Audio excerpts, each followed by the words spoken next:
Are you avoiding those situations now? Yes. That is phobic. Oh, really? Do you avoid elevators, high places, crowds? Do you sometimes feel like a prisoner in your own home? If so, you could be phobic. Such fears can interfere with your life and become paralyzing phobias. I'm Pat Mitchell. Today on Woman to Woman, we'll hear surprising truth about phobias and how you can overcome them. Woman to woman, face to face, coming together from many places, asking the questions one at a time, finding that the answers were there all the time. And I'm so glad I'm a woman. I'm so glad I can say woman to woman, woman to woman, woman to woman, every day.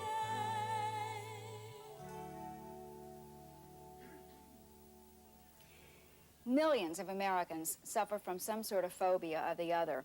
And we've heard about the more celebrated phobics, like Howard Hughes, who had a phobia about almost everything, especially germs. Alfred Hitchcock, for example, who made terror movies, was afraid of the dark. Dr. Sigmund Freud was afraid of trains. Maureen Stapleton, Joanne Woodward, and a whole bunch of other actresses are so afraid of flying that they often turn down movie parts to avoid it. And I'll add myself to the list. I am terribly claustrophobic and have a fear of elevators. I will not get in one if I can avoid it, and only if somebody else will ride in it with me. I've been known to walk up 18, 19, 20 flights of steps to avoid going in an elevator, and I don't think I'm alone in that fear, am I, Sylviane? You're not. I'm really surprised to hear that. I thought I was the only person that has ever walked 19 flights of stairs to avoid an elevator. Hopefully we're never in the same office building at the same time. Do you feel less afraid of it if there's someone else gets in the elevator with you? No, I just don't like them at all. It's just the feeling of being enclosed. Actually, the more people, the worse I feel, because I feel even more enclosed. Were you ever stuck in an elevator? Mm-hmm. I was. Yeah. Carolyn, is it true your fear is of? Bugs. Oh, when I first got married, I'd be in the kitchen cutting something, and a cricket would run out, and my husband would be in the other room, and I'd just start screaming, and my husband would come running in. He thought I lost a finger with the knife or something, and it's just this cricket underneath the plate that I'd say, please, please kill it. And he was like, why did you ruin my concentrating in my studies over this? But now instead, we had to work out a system because it was getting pretty bad because there were always lots of crickets. Now, what I do is I see the cricket, I calmly go in the other room and say, honey, there's a cricket in the sink, and he can calmly go in and get it, and I don't have to go in there till he's through. And now I'm not scaring him like I was scaring myself. But you still wouldn't like to have to deal with them on your own. Oh, no, I put glasses over them till he comes home. I think a fear of bugs is something a lot of people would agree with, right? Yeah. I mean, even though they're tiny, I think they're terribly fearful. Linda, an incident when you were young led to a fear of water. Yes. And I'm no longer afraid of water because my husband helped me get over that. And that new rush of first love, when he can do anything, he would take me into the pool. It used to be I couldn't walk within 10 feet of the deep end of a swimming pool without terrible fear. But he would take me into the pool, and I used to wonder what the people in the apartment building that we lived in thought of us as this couple there in the pool, and him hanging onto the side and me desperately hanging on to him. And he would move down deeper and deeper at the side of the pool, and then he'd come back, and I would relax, and eventually I overcame my fear of the water, and now I can swim, and it's wonderful. That is wonderful, and hopefully by the end of the show today, we'll overcome some fears and anxieties. I don't know about the bug one, Carolyn, but we'll work on it. The truth is, almost all of us do have some fear, and for some of us, it's more fear. It's become a phobia. Marilyn Tier is a specialist in phobias and has a very special way of treating phobics too. But what is the difference between fears and anxieties that we've heard expressed and real phobias? The fear, the difference would be that it's in a phobia, it's an exaggerated fear. It's an irrational fear. That the thought of something happening, of being stuck in an elevator or causes such an excruciating experience inside the body that people avoid. And they basically avoid the internal experience.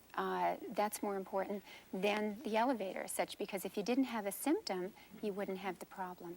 So if we have a fear, but we're managing it somehow in our lives, in other words, we're continuing to confront the situation that makes Right. us fearful, that would not be a phobia. Right. But it would become a phobia when we When you build our avoid. lives. Right, and when you rebuild your life around it, the avoidance of it, when you have to put a lot of energy in how you get from one place to another and not have to go through that experience where it really immobilizes you, that would be a phobia. And just the thought of doing it can bring on the same response. 3 to 20 million Americans, depending on what report you're reading, suffer from some sort of disabling phobia. And for many of them, home has become a prison. And we want to talk more about those women right after this break.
Agoraphobia has been called a woman's disease, the housewife's disease, because in fact more women, it seems, than men suffer from it. And agoraphobia really means fear of the marketplace, an inability to cope outside. And it often comes from little fears and little phobias that build and build and build. And not much was known about it until very recently, which is why, Louise, you could go through 25 years of suffering a condition that no one could even tell you what it was. Can you tell us what that was like? Yes, it was like a nightmare.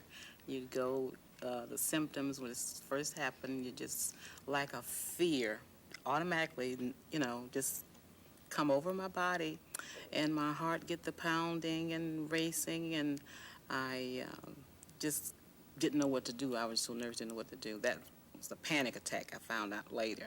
And I felt like more safer in my bedroom.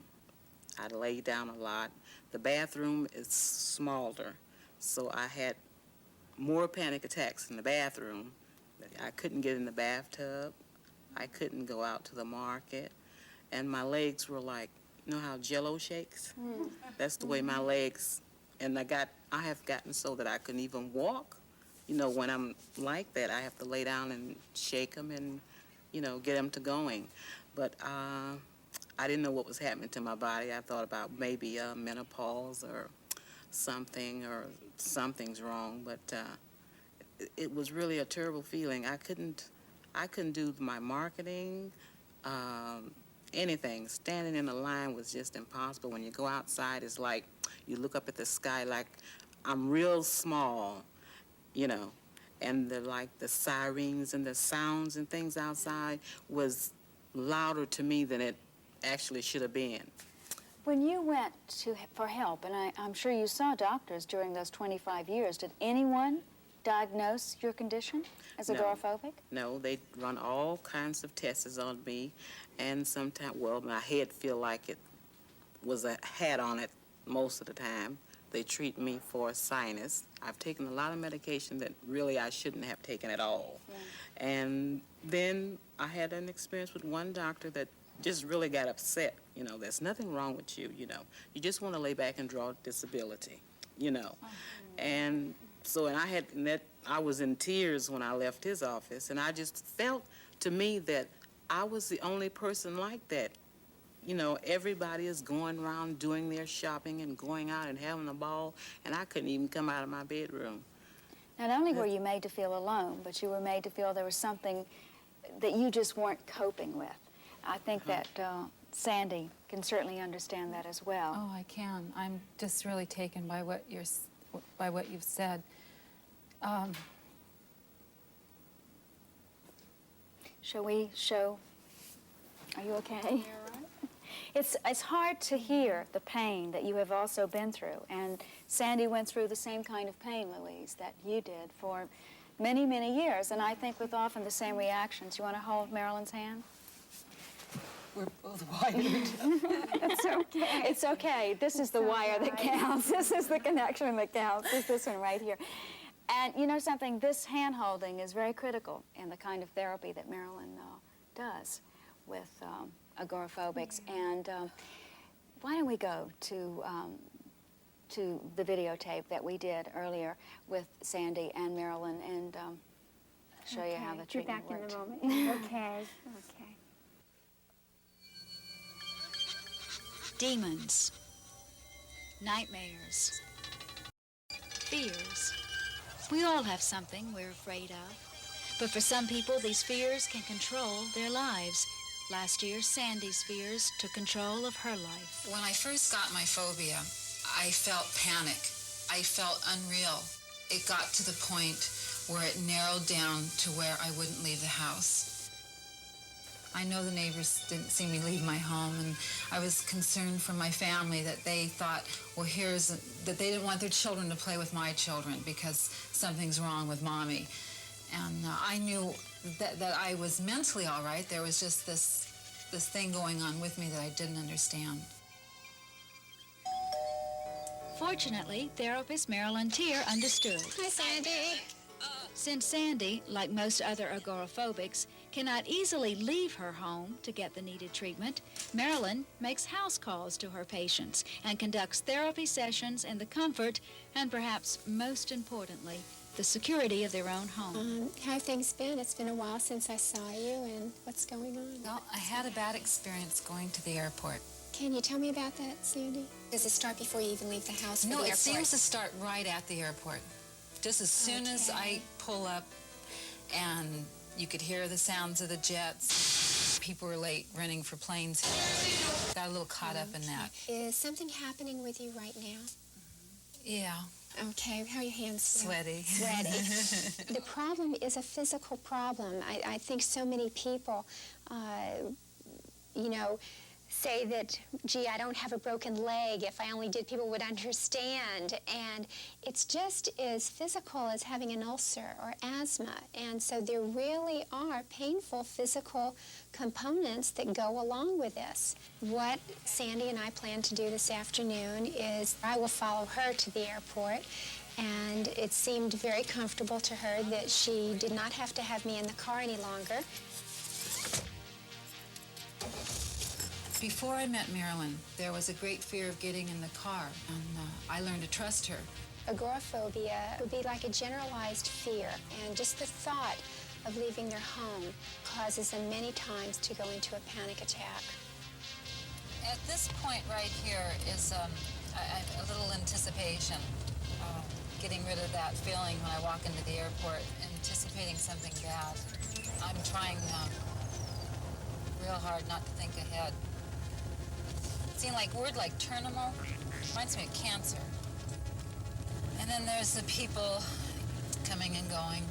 They just look nervous to me. It's an anxiety-producing place.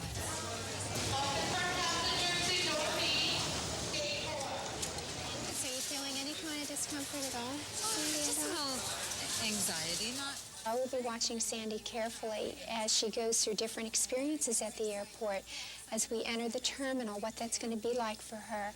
And she'll constantly give me feedback, what it looks like here, what it sounds like here. I never thought I would get to this point. When you get rid of agoraphobia, you just don't get rid of agoraphobia. It's your life changes, and for the best. Hey, now you're here. I'm here. How do you feel? Okay. Okay, where would you like to sit? I'm not as nervous as I was before. I'm happier than I've ever been in my life.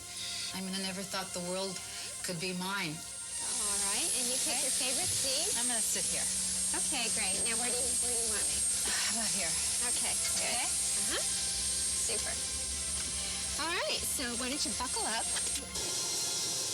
I have such a handle on things that I never had before. Now my life is very free.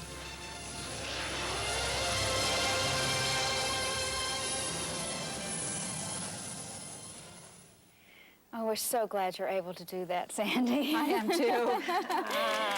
Thank And you you. know something else, we're so glad you're able to come here today. Oh, thank you for having us. And be with us, because not many years ago it would have been absolutely impossible for you, wouldn't it? It would have been. It was hard to get out of my bedroom, as Louise was saying before. And I think the most frustrating thing was trying to find someone to help me. And you go through doctors, and after a while, you really begin to think you're crazy. And you lose all self-confidence in everything. I mean, you even lose self-confidence in your cooking. It gets down to it gets down to that. And I remember I couldn't put nail polish on both hands. I could only put it on one hand and wait for that to dry, and then put it on another hand. And Because of the shaking. no, it's just the phobia got that down to that point of, it was very unreal. What did your family and friends think? I mean, if this has gone on such a long, long time in your life, what were they saying was the problem? They were very frustrated, and they would refer to it as her problem. They didn't know. And doctors were frustrated. They didn't know. The information wasn't out there. There wasn't programs like this. Fortunately for you, there was Marilyn Tier. Oh, yes. And also, fortunately for Louise, she saw a television program that sort of described for her what agoraphobia was. So stay tuned to this television program because we're going to continue to talk about this very disabling phobia and what we can do about it.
getting help for a phobia, particularly agoraphobia, is often the biggest difficulty. And it's interesting how many people hear about their disease on television or hear about the phobia and say, oh my goodness, that's me.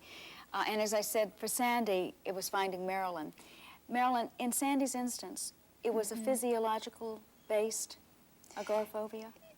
We found out later that it was, that Sandy has premenstrual syndrome, that she's in treatment for successfully with natural progesterone therapy.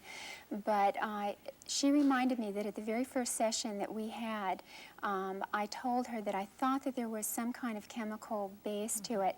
There really wasn't a way to tell for sure until we treated her for her phobia. And the way to know the difference, whether there's a physiological problem, whether you're deficient in B vitamins or you have an inner ear problem or hypoglycemia, is that a physiological problem will vary very little. It'll stay pretty much the same. Phobic responses come and go in relation to what your irrational thoughts are, the kind of statements that you make to yourself about a situation. So in Sandy's case, as she improved, overcame her phobia, was able to travel, dealt with family relationships differently, spoke up, worked on not being such a perfectionist, and was basically symptom-free. Every third week, Sandy would have panic attacks. She would have a panic attack while she's talking to you laughing. That's not a phobic attack. There is a way to tell the difference. And you had no idea all those years. You weren't relating it to your menstrual cycles. Oh, no, not at all. I just, I would just, like Marilyn said, just have them. And then when you would start your menstrual, you would feel so good and never make the connection. I don't know why I hadn't. But what was happening those few days a month was affecting then the entire 365 days a year. Well, I would just make some success, and then there it would come, and I would have an anxiety attack in the market and not want to go back to the market and practice anymore, or not want to drive. The sidewalk would just heave and sway. And so Marilyn was charting my menstrual down, and suggested that I get that under control. So there sometimes is a physiological basis, and obviously should be checked for that. But there is also a profile of a phobic personality. And I'm just wondering, as the rest of you are listening to Sandy and to Louise and others who've expressed fears and phobias, do you feel any of that? Stella, I know you have a phobia about driving. Do you sense a phobic profile within yourself, too? Well, I didn't know that's what it was, but for one thing, I'm very imaginative, and I can create some real horror scenes in my mind before I've even left the house, and can get very tense before I even start, so that when I get into the automobile, it's an old 74 car that I've had for years and driven for years all over, and suddenly it just doesn't know me, and it seems to, well, I was driving, I used to drive the freeways all the time, drive every place all the time, and suddenly I was driving the freeway and became aware of the speed and the noise and all the people behind me, and I felt like I was in everybody's way. I felt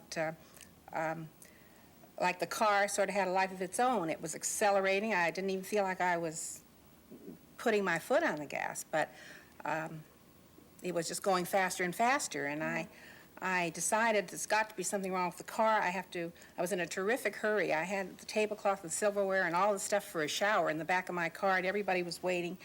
But I had to get off the freeway and go to a gas station and tell them to fix the accelerator, whatever it is, because it was, and of course the man said, nothing wrong, lady, you're just, he made me feel like I was, that sort of thing, which I don't know whether that's a direct answer to your question, but it's an experience. Does that continue to happen now? I mean, does the fear continue? Well, it got lots worse because it sort of started with that kind of thing, and then I had all kinds of physical feelings.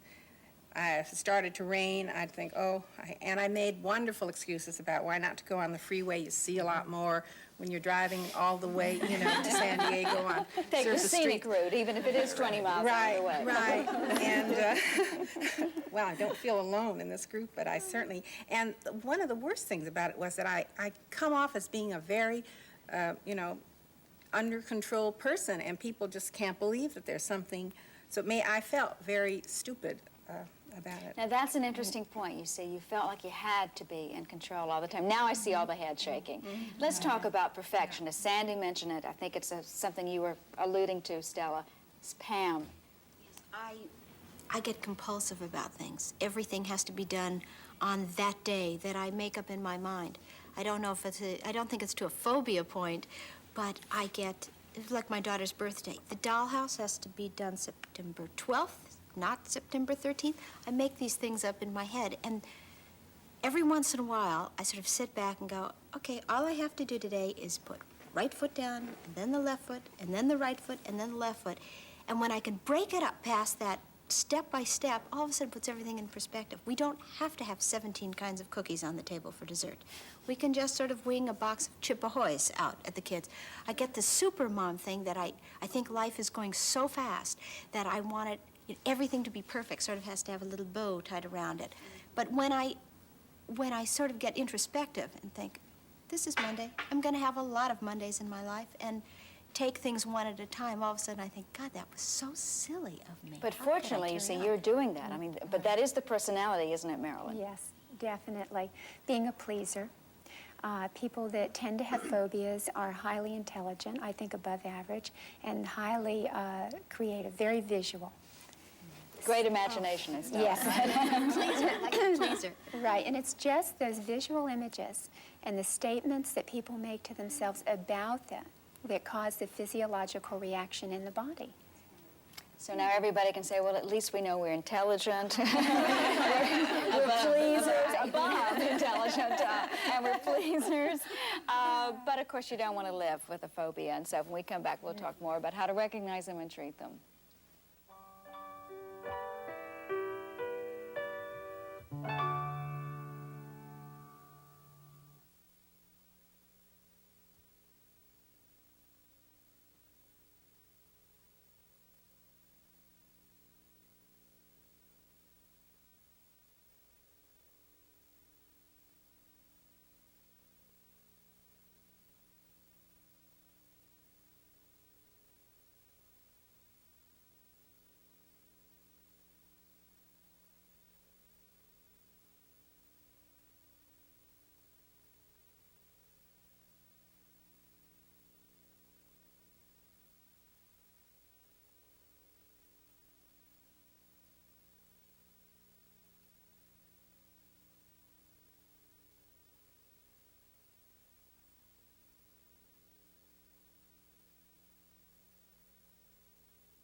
Woman to woman, woman to woman, every day. I think all of us would admit to some little fears and anxieties in our life, and when those little fears and anxieties become big and disabling, they're phobias. and there are certain personality types that tend to be more phobic than others. How would you recognize them? And I want to use Sylviane, who's sitting right next to you, who's admitted to being claustrophobic and afraid of elevators. Why don't you tell Marilyn what it is you feel, and then let's see how that would work. Basically, when I'm in an elevator, I feel totally irrational. Like, before I get in the elevator, I think, or I don't even go in elevators, but if I look at them, I realize that my chances of being stuck in the elevator is so slim, and I think I'll just go in, press the button, and I'll be out in a few seconds. But as soon as I get really close to the elevator or the elevator doors open, everything sort of shuts down. I mean, I get tense, I get sweaty palms, I get nervous stomach. Are you getting symptoms right now? Yeah, actually, yeah, thinking about it or visualizing it in my mind. Did all of you see how she visualized it? Her eyes were way up here, and you visualized the elevator several times. Yeah. And as you pictured it, you got symptoms in the body. What happened in your body? Just now as I was talking about it? Right. A feeling of tension. You just looked at the elevator again, didn't you? I think I did, yeah. Okay. Yeah, a Do you feeling of see tension. how people maintain it and keep it going? If she flashes into a picture, she has certain labels for it. Nothing in this environment changed. That's an irrational fear. Yeah. Thank you. That was a very good demonstration. Wait a minute, I had sweaty palms and I wasn't even talking about it. So your experiences are very similar. Yeah, we have the So you similar could really phobic. relate to that Yeah. the way Sandy did to Louise earlier. Yeah. And sort of recreated that experience. And yeah. it's- Absolutely, I can. yeah. I'm just wondering about those of you who are not suffering from phobias, but recognize certain things in your life. I was curious as to when the anxiety ends and the phobia begins. Well, anxiety is a necessary component of the phobia. In other words, anxiety is the internal arousal that you feel in the body in relation to an irrational picture that you make in your head. Okay, a fear would be a very rational experience. It would be a loud noise, and you would have the rapid heart rate, or stepping off a corner and almost getting hit by a truck. All those physiological responses in the body are normal and healthy. And when you go into a phobic reaction, that is a normal and healthy response. It's just triggered inappropriately. It's like we're too smart for our own good. I said you had a fear or anxiety about men and intimate relationships. Now, does that come because you're visualizing trouble down the road? I think that's more related to reality because my experiences have not been very positive. So it's not really a phobia. I guess it would be what you would classify as an anxiety then because of something that actually happened to me in my life. Well, an anxiety would be the feeling that you would get that as you picture that earlier event. Right. Are you avoiding those situations now? Yes. That is phobic. Oh, really? Didn't realize that, huh? Okay, when you have the avoidance, the only way to get over that is to do something differently this time. You mean to get involved in a relationship with a man and do something very differently? Yes. Oh, that's too frightening. Avoiding. She's taking the safe way out. Is it almost like when you put your hand on a hot stove, of course you burn you find out, hey, Right. this isn't good. So it's just in this case, she had something with men that upset her. So to avoid being hurt, she doesn't want to. She's avoiding men. Right, right. The physiological responses that you get in your body are survival-based. In other words, we don't have to have pleasure to live, but we have to avoid pain to live. Right. Okay. So what you're telling So why your- is it wrong if she's trying to avoid the pain then? That's her choice, and it's not wrong. I don't believe, really, in writer, it's not wrong. What I'm hearing is two messages. I think there's a side of her that wants, and you can only decide for yourself, that nurturing. Oh, that yes, I'd like to, but it's too dangerous to try to Do you venture hear out the and two search for it. messages that she's giving herself? So she's keeping herself stuck by her statements. She's saying, yeah, but. We'll talk more about this, Jean. Just Carol? Oh, I think it happens all the time. You know, I have a fear of speaking sometimes, of being quoted on camera. Are you going to avoid that right now? No. You said we would lose that fear, and we have, or at least I have. No, several things have rung bells with me today, and one of them is the word mushroom. Somebody, I forget who, said that you tend to mushroom your fears. I am not afraid of what happens immediately. If I can react to something like that, it's cool, you know, I'm ready, I do it. What I am afraid of is things I anticipate and things that I cannot control. And I had just this one little bitty story. I was on a plane once between New York and Baltimore with a woman sitting next to me who I did not know was going to be next to me, who had an acute fear of flying and went flying just the same, which says a lot about her ability to control. One of the things about flying is it's a miracle. You know, no one knows how those things get up, but we all get on them. And so I love to fly, and I've been flying since I was a kid, and I've never had any fear of it. And this woman was freaking out, and she heard some sounds, and what it was the wheel gear going down. And she jolted, and I said, look, that's the wheel gear. Just, you need a little information here. Just take the information, accept the information, be with the information. And once you accept it, once you have knowledge, you do not have ignorance anymore, and you've taken a step. That isn't easy to do, not to the extent that, I mean, I'm humbled in the presence of some of these people who, you know, like Sandra and Louise, who've been through this up the long ladder and down the short rope. It's terrible. And yet information and knowledge save both of their lives, too. Sure. And we'll give you some more information and knowledge about phobias when we come back.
Getting information, knowledge, can really be the first step toward being cured of a phobia. Louise, for all those 25 years, you were working as a nurse's aide, you were around doctors, you were around people who should have known how to help you. What were you doing? Yes, but when I would go, they'd take my blood pressure and they'd run tests, and you're in perfect health. You should be just going out of the house. That was the problem. I could not get out of the house, you know. And they just give up on me, and I'd leave that doctor and go to another one. I'd go out to Harbor General. I went out there a couple of times, and all they do is give me tranquilizers. And the Valiums, I've taken Valiums for about 15 years straight. Oh, goodness. And, well, I guess that kept me functioning because that kept my head from being dizzy, because I would have to walk and hold on to things. So when I learned that there was help out there, I saw it on the television talk show, just like we're doing here. And it was, matter of fact, it was the Steve Edwards show was on. And there was a number flashed on the screen. This psychiatrist was there with two of his patients, and they were talking about their symptoms, the jelly legs, and couldn't go to the market and different things. I said, oh my goodness. I sit up in the bed. I said, that's me. and I tried to find, I got my pencil out of my purse and I wrote that number down, and I didn't even wait till the show went off. I went and called it. Terrific. And that was the beginning That was the beginning of help for me. Stella, did you also see a number? I had same kind of experience because I had gone to a therapist to find out what happened about my toilet training or something that made me not able to suddenly ride the freeway. That's going way back. Right. Well, it's a while. But anyway, and I had a sort of, I guess, what is a general kind of therapeutic sessions, but it was like looking for a needle in a haystack for one thing, and for another, nothing seemed to work. I didn't have any tools. I didn't have any knowledge, as you said. I didn't know what to do to start it, and I just kept avoiding it. And just I got more and more limited in where I could go or what I could do. And then I saw a program on public television about someone who was having this difficulty about driving. And I just also got my pencil out and I wrote down the number. But it took about 6 months for me to get the nerve to make that call because I just felt like it was something to be ashamed of. But I did contact this group, TERAP, which stands for Territorial Apprehension or something like that, and immediately got in touch with people who, there's a licensed therapist, and also they work with phobic people, and they have people who have overcome these phobias that help you, and just with one tiny step at a time, which is, I guess, for me, the way to do it, or maybe that is the way to do it. I drove the freeway coming here today. I can't do all of them. I feel like we should applaud you for that. Terrific about that. And you know, Sandy, you looked for the wrong things as explanations of what was going on. You know, it's strange because I also had been to TERAP, and I think one thing I'd like to put out to the audience is that if you don't get help with one person, don't quit. I've met too many phobics who have, it didn't necessarily work for them, and keep trying. Don't give up. What did you do first, though, before you found proper help for the phobia? I had an anxiety attack, and I drove right into my internist, who was pretty hip for a doctor. I don't mean it rude, but I mean, he said there was nothing physically wrong with me, and he did not drug me up, and he suggested that I get some professional help. And I was in the process of looking for professional help, and my mother had heard of Marilyn, I believe it was on a radio program, and I got in contact with her. I was pretty downtrodden by that time. I had gone through a couple of programs that have been on, that have been around town, and I just needed a one-to-one. Including marriage counseling, right? 'Cause Yes, you I thought went, marriage was the problem. Right, the I did. I went to relationship. marriage counseling, and it really tore up our marriage because we started cleaning closets mentally. You know, what is this man doing to me? Things were pretty bad for a while. I think Sandy is an example of a lot of the people I have seen in treatment. It's not uncommon to hear that someone has spent $20,000 to $40,000 in previous therapies through the years and either not gotten better at all or has gotten worse or has been misdiagnosed as schizophrenic. Some of the presenting symptoms can sound that way if someone is not really tuned in and doesn't know what the phobic process is, and it's really unfortunate. It sure is. Well, let's try and correct that with some more information about treatment when we come back. Getting down.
There is help now for all kinds of phobias, particularly agoraphobia. Louise, after all those years, did get help. What's working for you now? I'm taking imipramine and I'm taking Xanarex. I take 4 imipramine tablets a day and 2 Xanarex.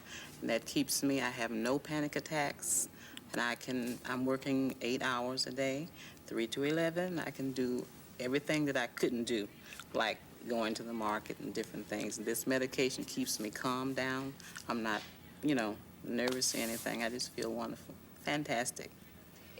There are times when medication is certainly appropriate, and when people are having panic attacks, spontaneous ones, one after another, that's very immobilizing. And so many times there are medications that are very helpful, and when they stop the panic attack, these people are able to function again and go back to work without the avoidance behavior.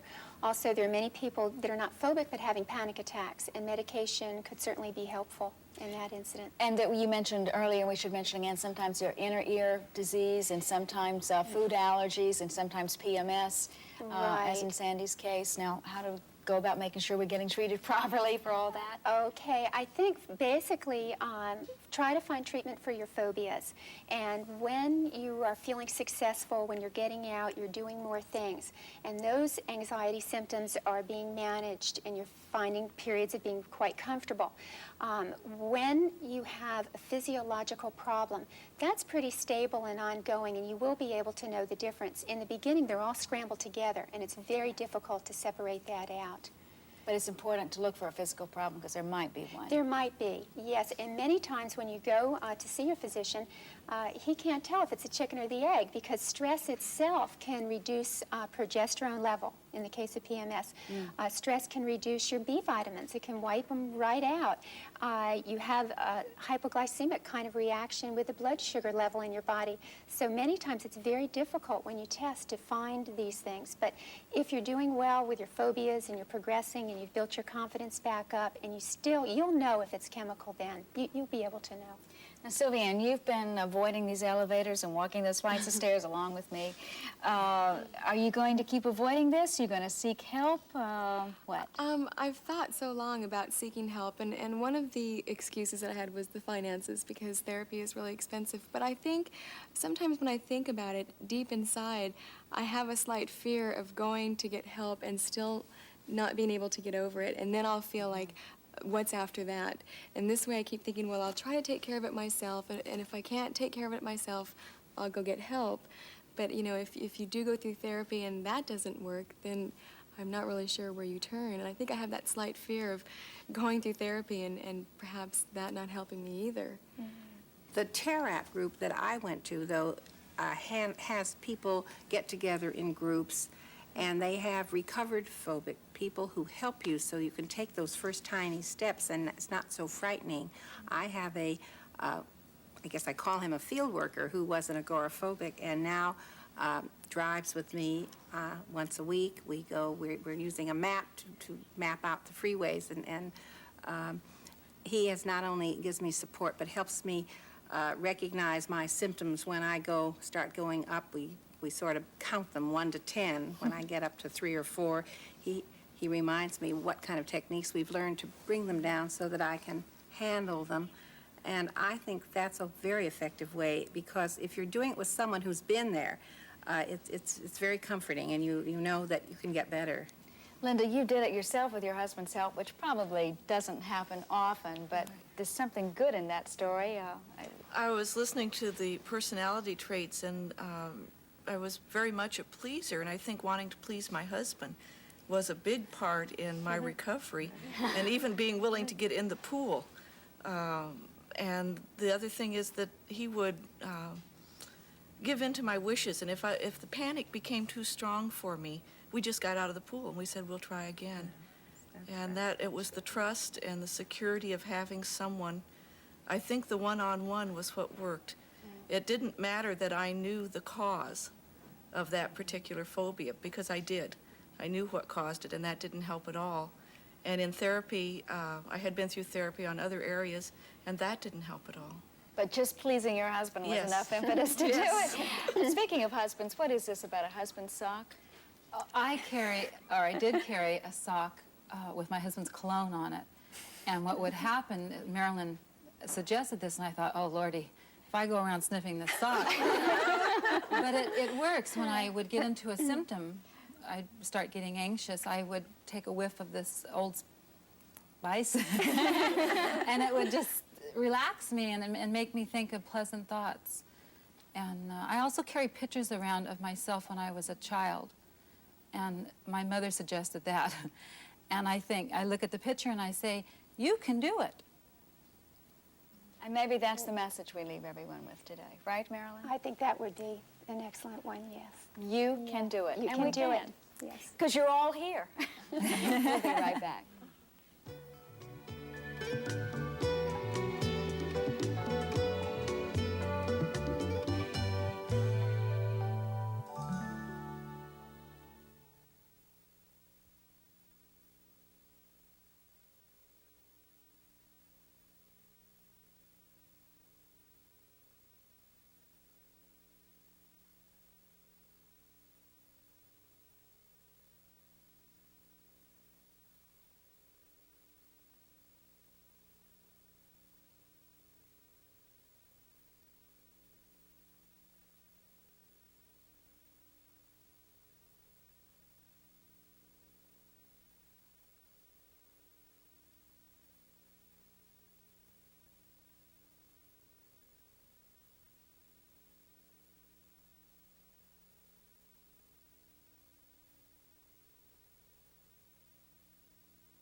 Some recent research showed that of all the subjects talked about on talk shows like this one, phobias was the third most responsive subject. People called in more about that subject. So you see how important it was for all of you to be here and talk with us today. And Marilyn, your advice, your information was just critical, I'm sure, not only for the women in this room, but for women and men all across the country.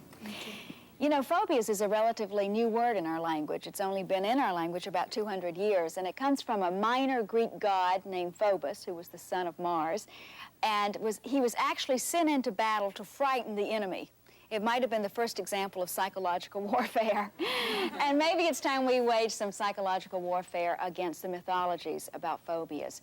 And one of them is that phobics are not nuts or neurotics. Secondly, phobias are not funny. There's nothing very amusing about being terrified. And third, phobia can be cured. We can get help. And we recommend that you do that by getting in touch with the Phobia Society of America and Washington, D.C. And also remember that woman to woman, we can always help each other. Woman to woman, heart to heart, nothing can ever stop what we started. Are you and your partner fighting fairly? We'll look at marital spats tomorrow on Woman to Woman. Everything is changing as fast as it can, and I'm so glad I'm a woman. I'm so glad I can say every day I can say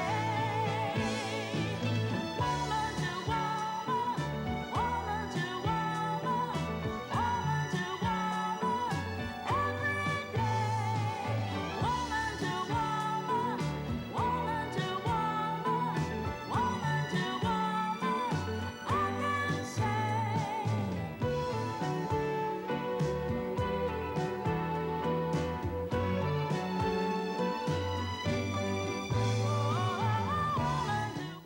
Helpful Even Flow products include glass, plastic, and disposable bottles, nursing supplies, playthings, teething, feeding, and nursery accessories. Even Flow, a friend of the family.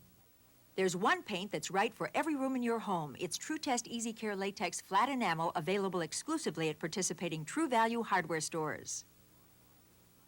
Pan American across the country and around the world, bringing the world to your doorstep. Pan Am. You can't beat the experience.